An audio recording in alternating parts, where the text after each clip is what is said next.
Jake Paul vows to embarrass Julio Cesar Chavez Jr., make him quit like he always does in fiery kickoff presser.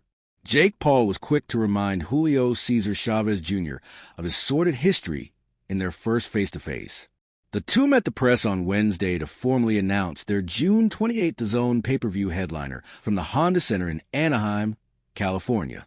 Paul, 11-1 with 7 knockouts, began the proceedings with a measure of respect, though even that came with a backhanded compliment. This is a former world champion. He has an amazing résumé, Paul told the assembled media at the Avalon in Hollywood, California. He's following in his dad's footsteps, coming short, of course. I want to test myself against the best. The fight comes 7 months after Paul's high-profile victory over Mike Tyson atop Netflix's first foray into live boxing. Paul, 28, defeated the 58-year-old former undisputed heavyweight via 8-round, unanimous decision this past November.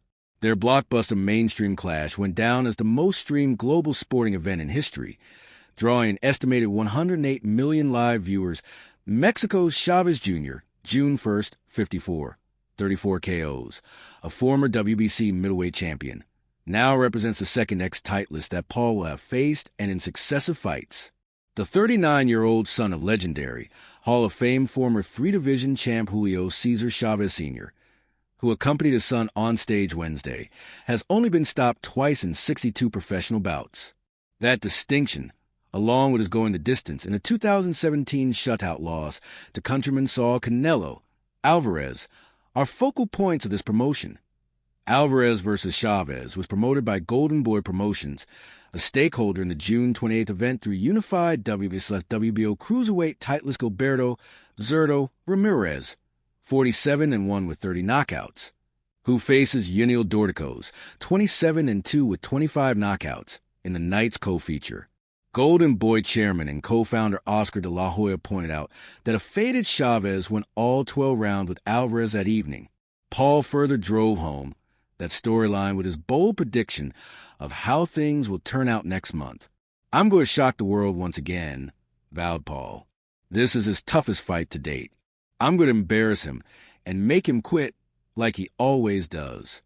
The comment drew a smile from Chavez, whose physical profile lent credence to the claims from his father that the former champion is already training at a feverish pace.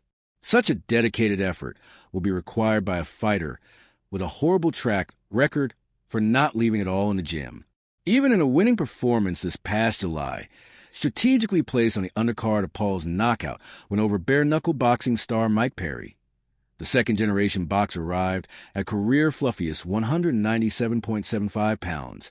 Chavez has repeatedly missed weight throughout his otherwise respectable career, for the most part after his September 2012 defeat to Sergio Martinez, which ended his title reign.